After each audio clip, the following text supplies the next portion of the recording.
tout le monde, j'espère que vous allez bien. Aujourd'hui nous sommes le lundi 25 juin, bien entendu, avant-dernier live de ce Canada Life. Il y en aura d'autres, vous inquiétez pas, c'est parce que après la semaine lundi prochain c'est le dernier, et après c'est les vacances, je serai pas disponible pour vous faire des lives, donc du coup ça reprendra à partir du 6 août tout simplement, mais je vous en ferai part juste après.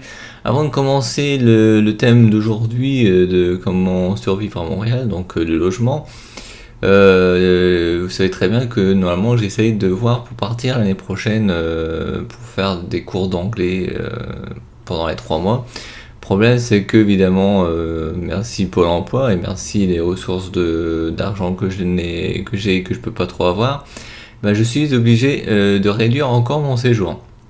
Donc c'est passé de 6 à 3, maintenant ça va passer de 3 à 1 mois. Alors ça peut être avec les cours d'anglais, comme ça peut être en mode touriste. Mais quand j'ai fait les comptes sans compter les activités par derrière, c'est sûr que le mode touriste est moins cher. Mais à voir. Parce que les inconvénients, c'est que si vous faites des cours d'anglais à une école, l'école vous propose aussi des road trips du genre Ottawa, Québec, New York, Toronto. Et ça c'est pas mal aussi, c'est intéressant, mais après ça dépend du coût, tout simplement. Voilà, c'était la petite parenthèse, je vous en reparlerai certainement encore la semaine prochaine. On va commencer par le logement. Et les thèmes du logement, c'est tout simplement, avant de louer quoi que ce soit, il faut savoir que, on va en discuter, trouver un logement, les droits du locataire à Montréal, c'est bon à savoir, et puis c'est tout. En fait ça va être un petit live. Voilà, un tout petit live. Donc juste 3 petites choses. Il n'y a même pas un arrêté stop, mais c'est pas grave. Alors on va commencer par, avant de louer quoi que ce soit, il faut savoir que... Alors, la superficie est calculée en pieds carrés. Pour savoir combien ça fait en mètres carrés divisé par 10. Un exemple, 600 pieds carrés est égal à peu près 60 mètres carrés. Il faut diviser par 10. Le nombre de pièces. Alors ça, évidemment, nous, on dit F1 ou T1. Voilà. Pour un studio, si je ne me trompe pas. Et là, pour le nombre de pièces, figure devant la fraction 1/2. Alors le 1/2, je viens de comprendre une chose. Le 1/2, ça parle des toilettes. Voilà, tout simplement. Un 1/2 compte ainsi 3 pièces. Le 1/2 et la salle de bain. Bon, la salle de bain. Si j'ai une bêtise, c'est la salle de bain. 3 pièces, c'est-à-dire pour eux, c'est la cuisine, le salon et une chambre. 3 pièces. 3,5 avec salle de bain. Donc la salle de bain, évidemment, peut être salle de bain avec les toilettes à l'intérieur ou séparées. Mais on ne le compte pas. Le chauffage est compris dans beaucoup d'immeubles de type building. Oui, parce que Montréal, il y a beaucoup de buildings, on se croirait à New York pratiquement. La loi n'exige aucune température minimale en hiver, mais les usages la fixent à 21 degrés. Voilà, 21 degrés. Le loyer est net et il ne faut pas y ajouter de taxes. Oui, donc ça veut dire que les net d'impôts, si vous voyez un net d'impôt, n'importe quoi. Si vous voyez un logement qui a $600, c'est $600. Il n'y a pas de taxes en plus. Voilà. $600 équivaut à peu près à 400 € en France. À peu près, si je fais bien mes taux. Les baux BAUX sont conclus par un an et se terminent en général à la fin juin.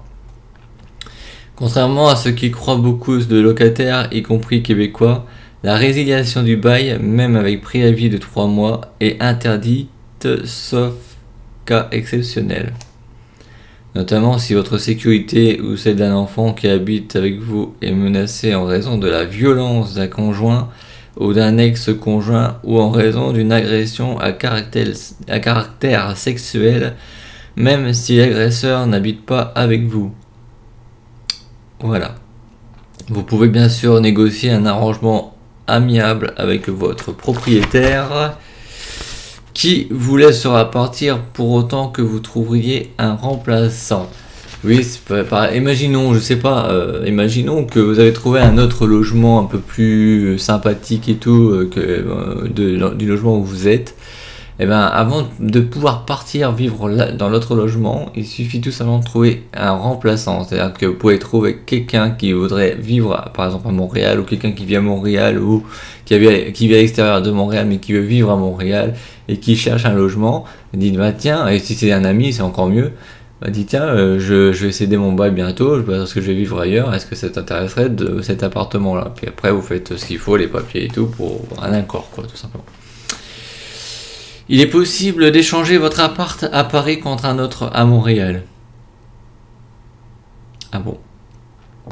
Renseignements auprès des organisations France-Québec. Le site internet www, on va faire plus vite, .france-québec.asso.fr.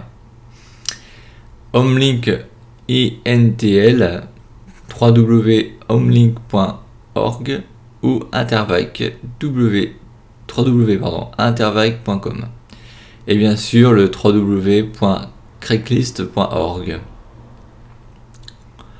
Les loyers montent avec l'ascenseur dans un immeuble. Plus c'est haut, plus c'est cher. Ok.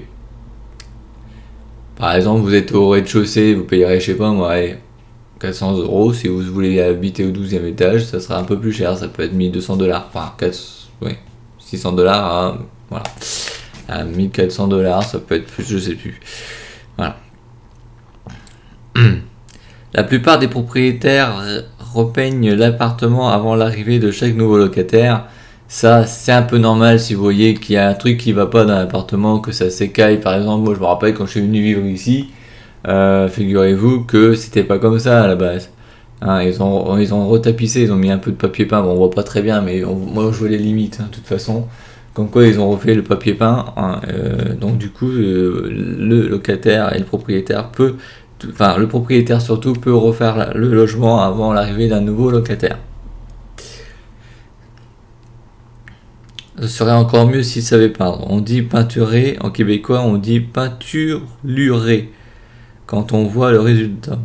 Ouais, c'est-à-dire qu'ils savent pas trop peindre correctement, ça veut dire ça. Il n'y a pas d'état des lieux. Ah, c'est pas la France, hein. L'état des lieux, vous savez très bien qu'on fait au début et à la fin. C'est-à-dire au début avant de rentrer et à la fin quand on part. L'état des lieux en France. Voilà. Sauf que à Montréal, il n'y a pas d'état des lieux. Il n'y a pas d'assurance obligatoire. Ah bah ça c'est pas cool par contre, parce que si vous n'avez pas une assurance logement et qu'il vous arrive un problème comme quoi un incendie ou un vol, ça c'est un peu bête. Bon, obligatoire. Moi, si franchement je devais y vivre à Montréal, je prendrais une assurance parce que franchement, je serais pas vraiment soulagé et protégé, on va dire ça. Dans de nombreux immeubles, il n'y a pas de 13e étage. C'est bien. Le formulaire de bail de la régie du logement doit être utilisé pour tout nouveau bail d'habitation, que ce soit pour une chambre, un appartement, un logement, en copropriété ou une maison. En vente dans les dépanneurs,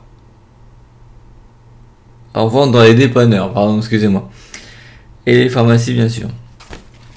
On va parler d'un tout petit point qui est simplement et sûrement plus économique que de vivre en mode solo, c'est la coloc. Certains locataires cherchent un coloc. Hard comme entrée au Québec, mais pourquoi pas. Se renseigner sur les habitudes, surtout si vous êtes fumeur, bordélique, carnivore, pourquoi carnivore, et obsédé sexuel. Beaucoup de Québécois sont non-fumeurs, organisés, VG et obsédés sexuels, néanmoins en 2007. Alors, on voit que le bouquin il n'est pas d'aujourd'hui, parce que ça a dû bien changer. Une Québécoise a été accusée d'avoir assassiné son colocataire avant de le découper en morceaux. Ça vous donne peut-être pas envie ce que je vous dis, mais c'est pas grave.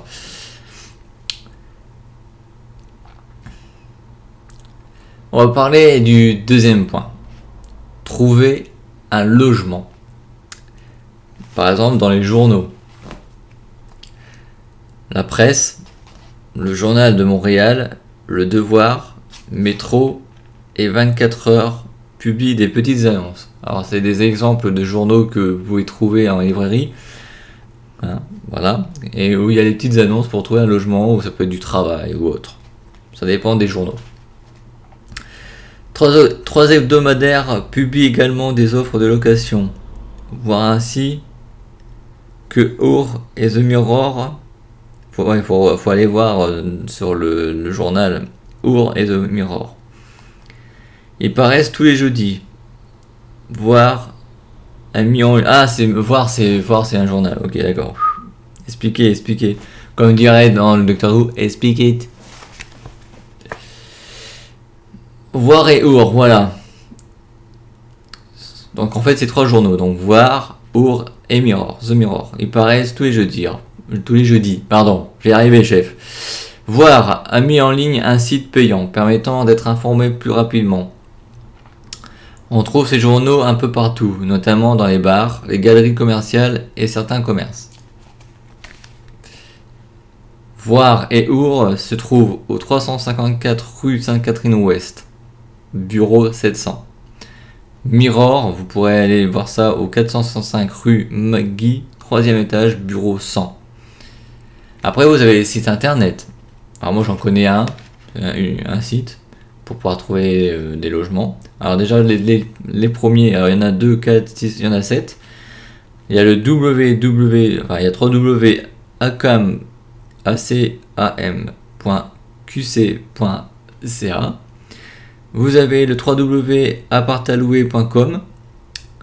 Vous avez le www.craigslist.org. Vous avez le fameux kijiji.ca. Vous avez www.logementmontréal.com. Vous avez le www.lespac.com. Et vous avez le www.voir.ca/petites annonces, comme je vous l'ai dit tout à l'heure, qu'on pouvait trouver sur le site payant. Après, vous avez l'association d'aide au logement. Comme chez nous, c'est les HLM. Ça peut être Promologie, ça peut être n'importe quel nom qu'il y a dans chaque ville ou région. La Maisonnée, au 6865 avenue Christophe Colomb.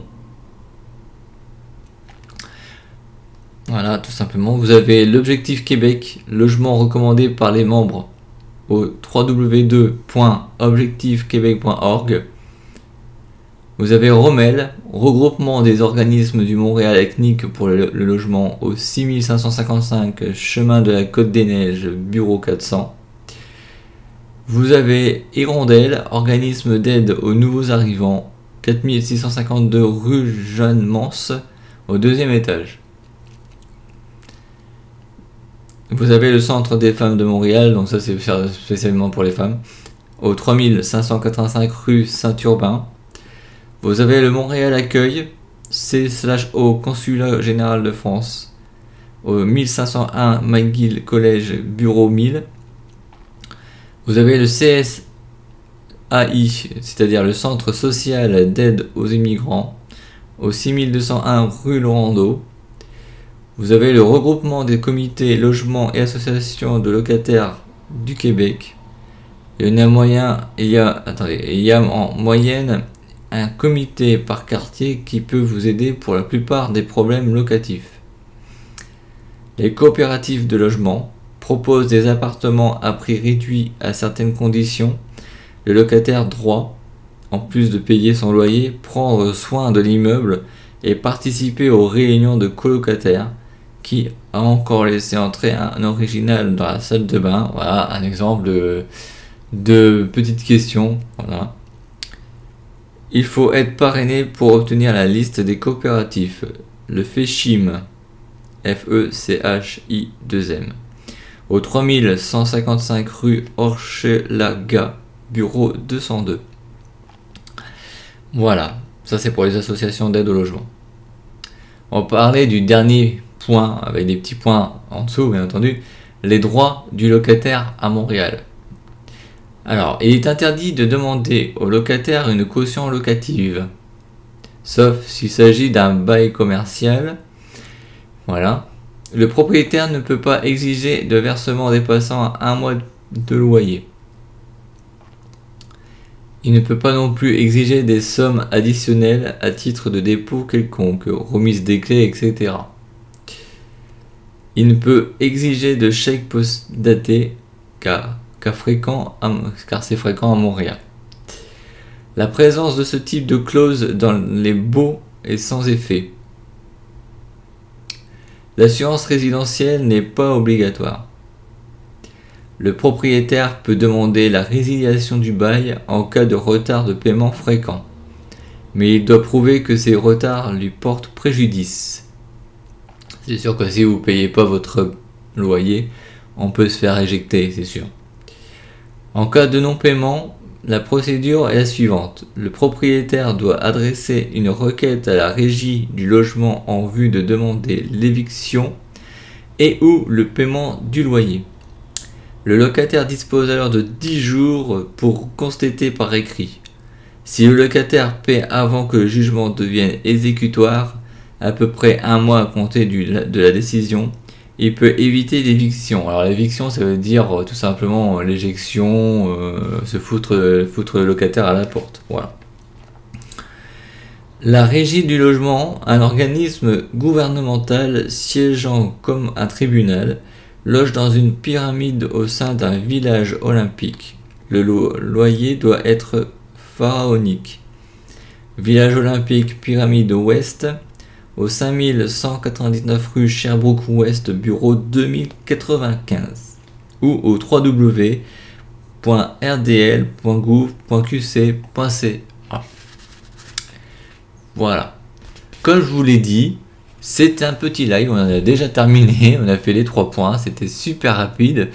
La semaine prochaine, pour le dernier avant les vacances, parce que je reviendrai le 6 août, on fera d'autres choses bien entendu, on va parler de acheter, louer, conduire une voiture.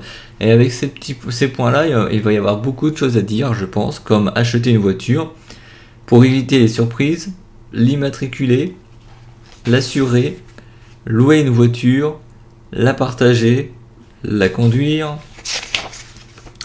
la remplir et la gonfler, la garer, le permis québécois, recommandations de Transport Québec en cas de problème lié à l'hiver, tout savoir ou presque sur le parking, le virage à droite au feu rouge, tout savoir sur les autoroutes, lui faire passer l'hiver, l'entretenir, la réparer, la jeter. Voilà.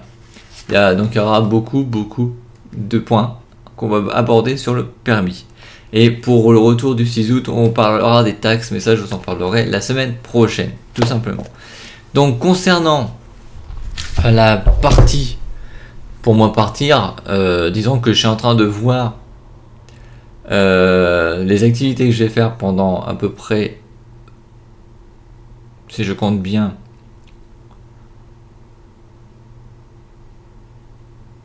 36 jours à peu près, sans compter le dimanche parce que je fais rien, c'est férié, c'est comme tout le monde, enfin c'est férié, c'est repos, mais en fonction de ça je vous le dirai exactement. Et puis il y aura à mon avis le vlog spécial numéro 1 qui reviendra sur pourquoi je veux vivre au Canada, aller au Canada et y vivre aussi bien prochainement après cette petite virée l'année prochaine. Voilà. En espérant que ce live vous aura plu, n'oubliez pas de regarder, de visionner, de vous abonner à la chaîne, de mettre un petit commentaire, voilà, un petit pouce bleu et tout, ça fera super plaisir. Je sais que c'est des lives qui certainement peut aider certains et d'autres pas du tout. Donc c'est peut-être pour ça que j'ai pas beaucoup d'abonnés, pas beaucoup de vues, mais c'est pas grave, vous inquiétez pas, l'année prochaine, vu que je vais faire des vlogs presque tous les jours à Montréal, je vais vous faire visiter plein de choses. Je pense que j'aurai peut-être un peu plus de vues, mais bon, je me mets pas entre le positif et le négatif, je me mets entre le neutre. Comme ça, je suis pas sûr d'être déçu comme ça.